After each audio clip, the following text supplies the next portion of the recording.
मुझे बोलने को आमंत्रित किया है और अगर सदन, विशेषतः विपक्ष, मेरे वक्तव्य को सुनने का धैर्य रखे तो बहुत सारी चीजें उजागर हो सकती हैं। You are not India, for India is not corrupt. India believes in merit and not dynasty. And today of all the days, people like you need to remember what was told to the British: quit India, corruption quit India, dynasty quit India. Merit now finds place in India. अध्यक्ष महोदय, सबसे पहले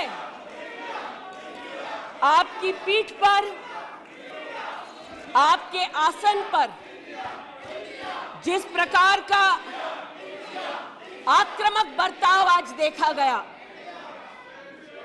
उसका मैं खंडन करती हूं। पहली बार राष्ट्र के इतिहास में भारत मां की हत्या की बात की और कांग्रेस पार्टी यहां पर तालियां बजाती रही। जो भारत की हत्या की बात पर कांग्रेस पार्टी ने ताली पीटी आज इस सदन में, इस बात का संकेत पूरे देश को दिया कि मन में गद्दारी किसकी है। मैं आज हिंदुस्तानी होने के नाते कहती हूं, मणिपुर खंडित नहीं है, विभाजित नहीं है, मेरे देश का अंग है। मैं इनसे पूछती हूं, इन्हीं की अलायंस के एक सदस्य बैठे हैं जिन्होंने तमिलनाडु में कहा कि भारत का मतलब मात्र उत्तर भारत। अगर हिम्मत हो राहुल गांधी में तो आकर भारत के ऊपर इस प्रकार का कटाक्ष करने वाले डीएमके के अपने साथी का खंडन करके बताएं। कांग्रेस पार्टी के एक नेता ने कश्मीर में रेफरेंडम की बात की। अगर हिम्मत है गांधी खानदान में तो इस सदन में और इस देश को बताए कि कश्मीर को देश से हटाने की साजिश में कांग्रेस के उस नेता का वक्तव्य क्यों है। You are not India because you define corruption in India. You are not India because you define incompetence. You are not India. एक मिनट, माननीय सदस्य, ये तरीका ठीक नहीं है। सदन में नारेबाजी करना तरीका ठीक नहीं है। प्लीज माननीय सदस्य बैठिए, उनको अपनी बात कहने दीजिए। आपने अपनी बात कही है, यह तरीका ठीक नहीं है। नो गलत तरीका है आपका, नो गलत तरीका है आपका। स्मृति जी, पुनः कहती हूं अध्यक्ष महोदय, शायद अपने ही कोलाहल में सुन ना पाए हो। मणिपुर हमारे देश का अभिन्न अंग है, खंडित न था, न है, न कभी होगा। इनके यूपीए के अलायंस के एक नेता ने तमिलनाडु में एक वक्तव्य दिया है। पुनः कहती हूं कि भारत का मतलब मात्र उत्तर भारत। मैं आज गांधी खानदान से, कांग्रेस पार्टी से पूछना चाहती हूं, क्या भारत केवल उत्तर भारत है? अगर दम है तो अपने पार्टनर को मुंह तोड़ जवाब दे, अगर हिंदुस्तान में आस्था रखते हैं। कांग्रेस के एक नेता ने, अध्यक्ष महोदय, कोर्ट में जाकर वक्तव्य दे दिया कि कश्मीर में रेफरेंडम की तलाशना चाहिए संभावना। मैं आज कांग्रेस पार्टी से पूछना चाहती हूं, क्या उनके आदेश अनुसार ये वक्तव्य कि कश्मीर का खंडन हो, भारत विभाजित हो, क्या ये कांग्रेस के नेतृत्व के आदेश के अनुसार है? अध्यक्ष महोदय, पुनः कहती हूं, हमारे राष्ट्र के संसदीय इतिहास में आज तक भारत मां की हत्या की बात करने वाले कभी भी बैठकर मेज नहीं थपथपाते, कांग्रेसियों ने बैठकर मां की हत्या के लिए मेज थपथपाई है। ये बात करते हैं इंसाफ की, ये चेहरा धूमिल है, ये चेहरा धूमिल है। मैं बताऊं किसका चेहरा है, मैं बताऊं किसका चेहरा है अध्यक्ष महोदय। ये चेहरा है गिरिजा टिक्कू का। सुन लीजिए पंडितों की दास्तान आप भी। गिरिजा टिक्कू का यह चित्र है। 90 के दशक में एक महिला यूनिवर्सिटी में अपना पेचेक लेने जाती है। सारी बातें करूंगी। अपना पेचेक लेने जाती है, बस से घर लौटने का प्रयास करती है। उसको 5 मर्द बस से खींचकर टैक्सी में ले जाते हैं, बलात्कार करते हैं और फिर आरी से उसका बदन काट देते हैं। जब गिरिजा टिक्कू के जीवन पर एक फिल्म में एक प्रति आया,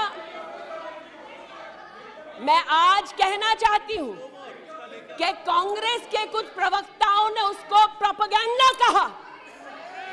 सरला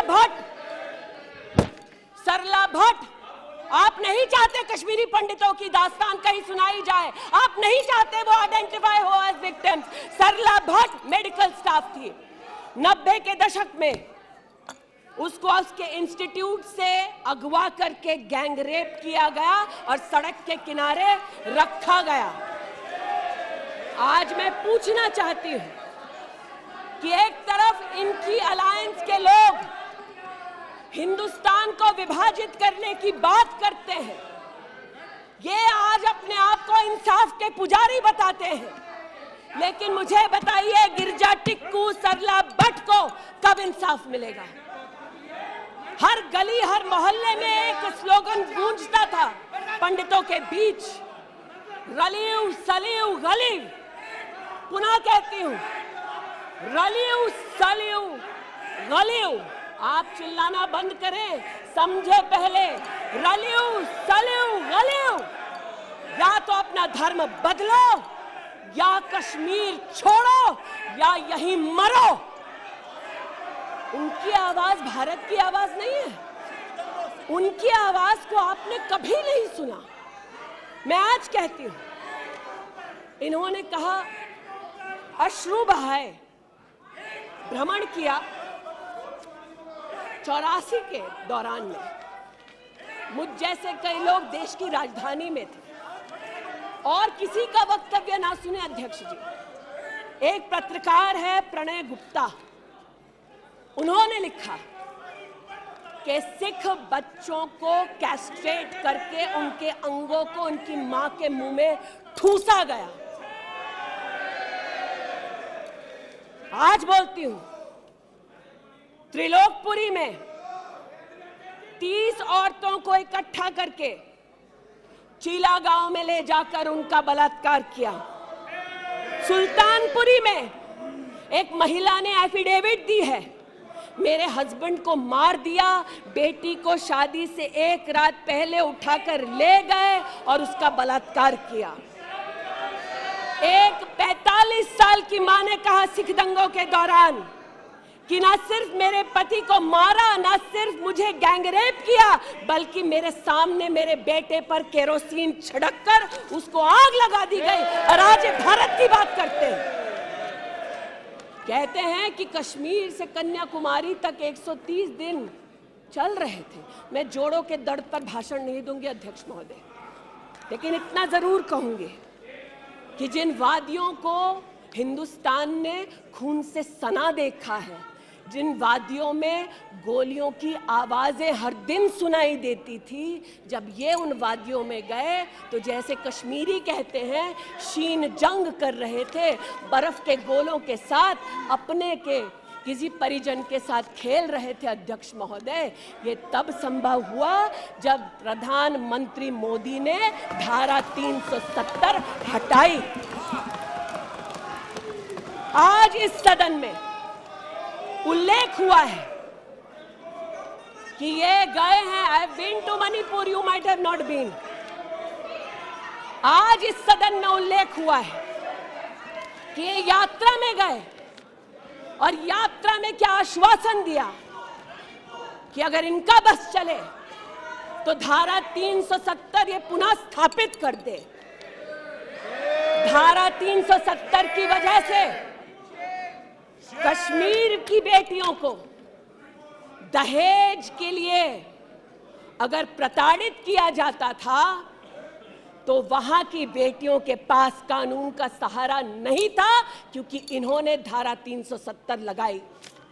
कश्मीर में अगर बेटियां प्रदेश के बाहर ब्याही जाती थी तो उनके पैतृक संपत्ति पर उनका अधिकार समाप्त हो जाता था, क्योंकि इन्होंने धारा 370 लगाई।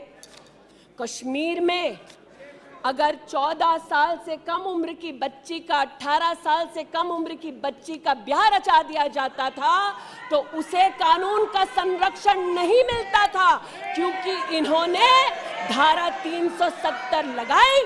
आज जो भग गए हैं सदन से उनसे कहना चाहती हूं कि इस देश में ना धारा 370 लौटेगी। इस देश में कभी भी पंडितों को रलिव सलिव गलिव का धमकी कोई देने वाले बचेगा नहीं।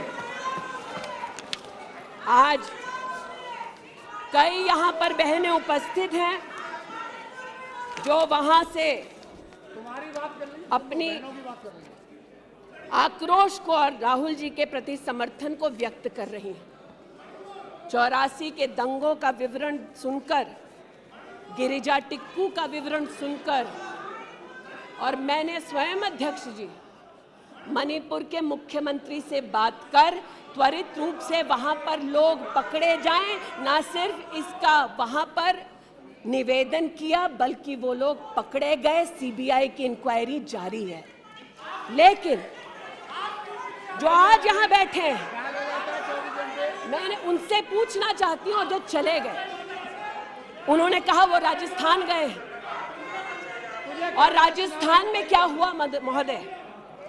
गिरिजा टिक्कू को तो 90 के दशक में आरी से काट दिया गया था। भीलवाड़ा में 14 साल की लड़की के साथ सामूहिक बलात्कार होता है।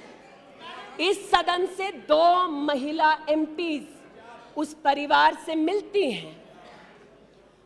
बच्ची जब जिंदा थी गैंगरेप के बाद महोदय, उसे काटा जाता है, फिर उसे भट्टी में डाल दिया जाता है।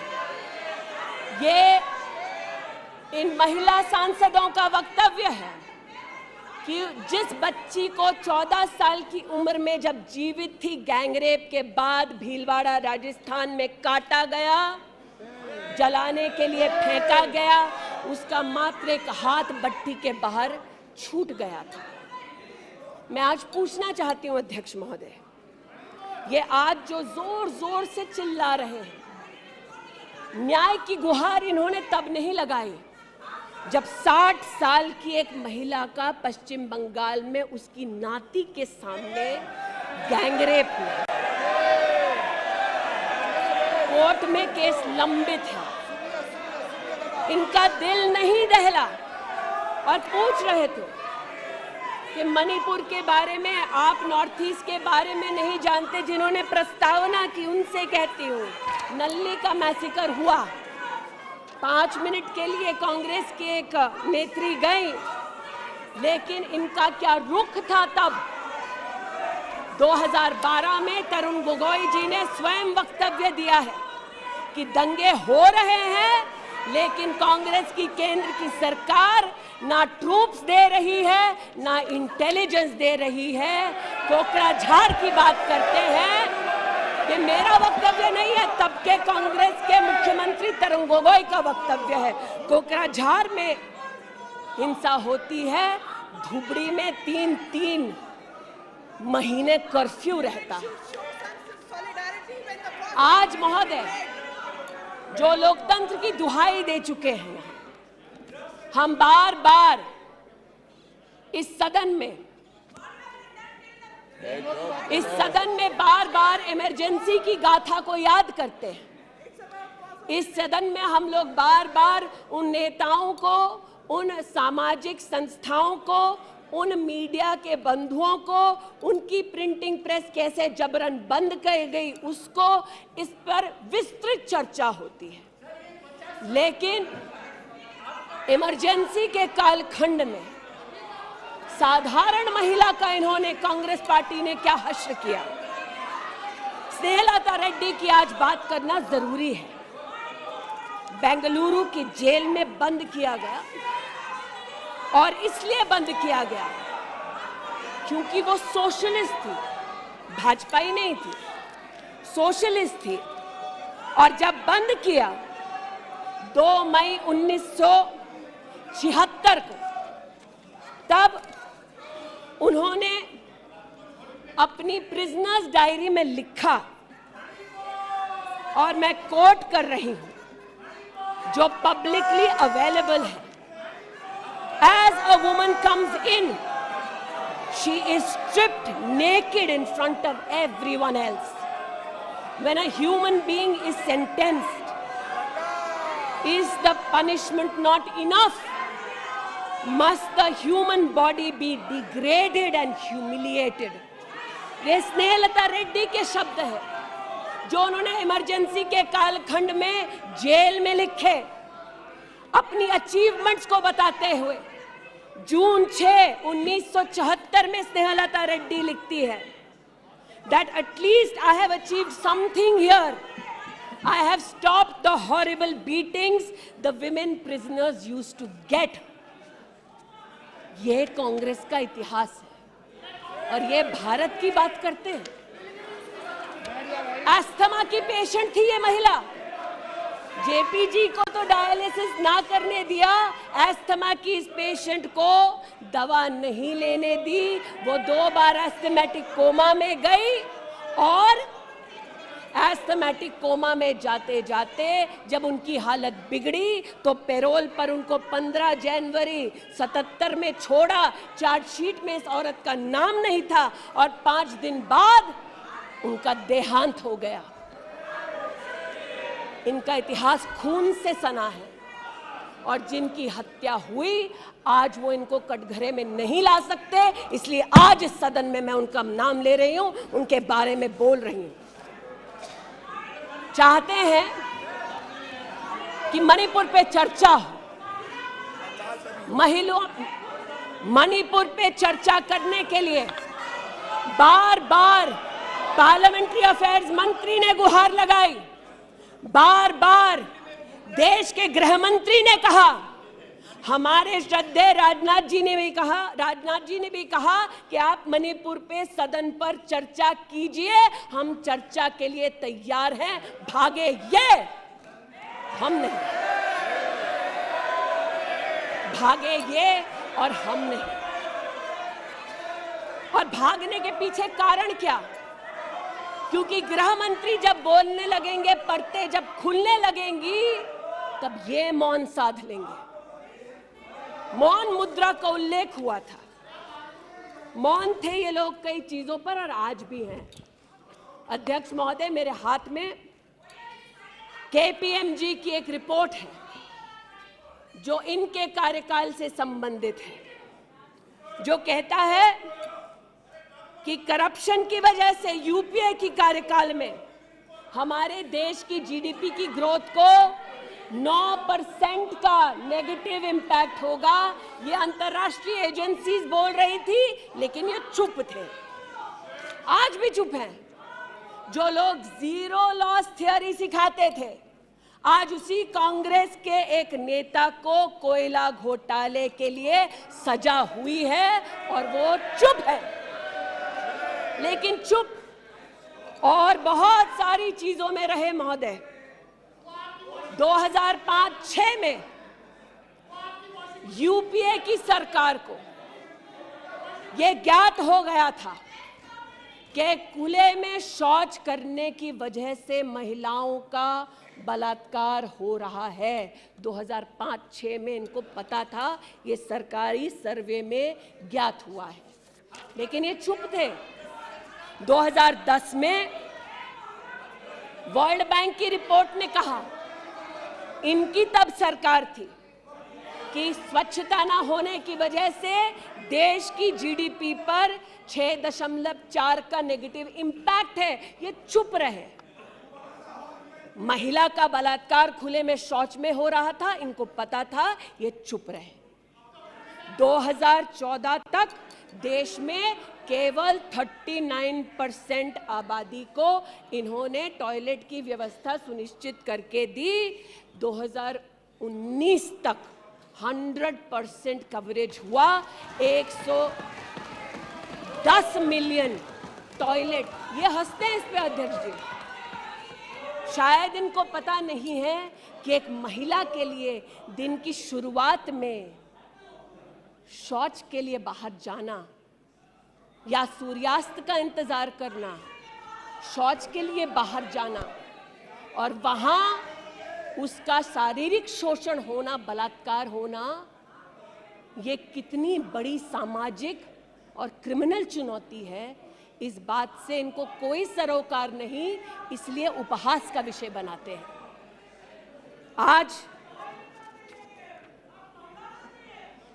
मुझे ये कहते हुए शर्मिंदगी है कि मैं यहाँ पर कह रही हूँ कि खुले में शौच करने वक्त औरत का बलात्कार होता है, ये उपहास उड़ा रहे हैं और महिला उपहास उड़ा रही है। शायद यही लक्षण है कांग्रेस मिथ अलायंस के कि औरत का बलात्कार हो तो ये हंसे, भारत मां की हत्या की बात हो तो ये यहाँ पर तालियां पीटे। ये कांग्रेस का लक्षण है। इनकी प्रस्तावना के वक्त ये कहा गया कि हम बात करेंगे, मात्र एक व्यक्ति से, हम किसी मंत्री से बात नहीं करेंगे, क्योंकि मंत्रियों की कार्यशैली पर इनको चर्चा नहीं करनी।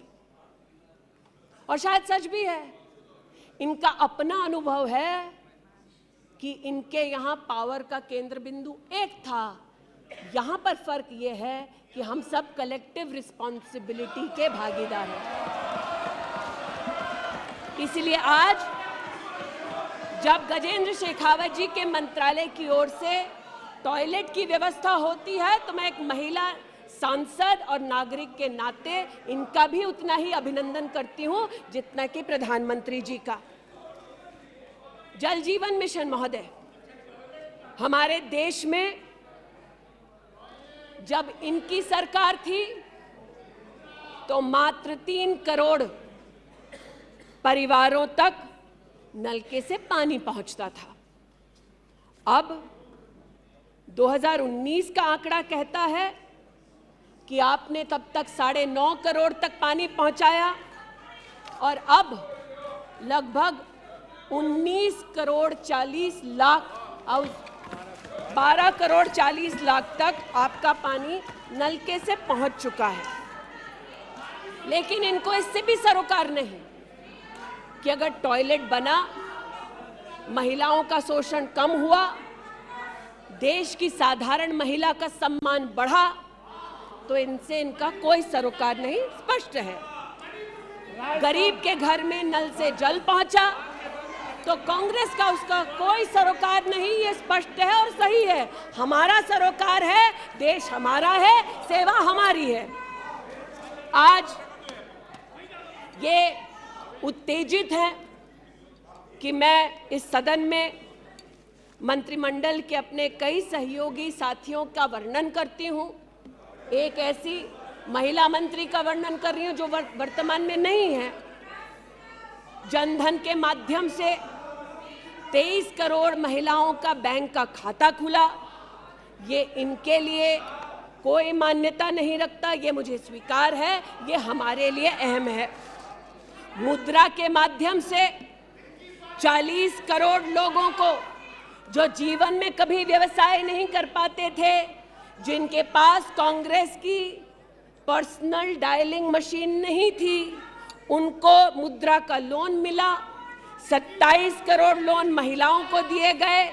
महिलाओं को अपना व्यवसाय शुरू करने के लिए 23 लाख करोड़ रुपया सैंक्शन किया गया मुद्रा के माध्यम से। इनका उससे कोई सरोकार नहीं। 8 करोड़ नौजवान हमारे राष्ट्र के इतिहास में फर्स्ट टाइम एंटरप्रेन्योर्स बने। इनका उससे कोई सरोकार नहीं।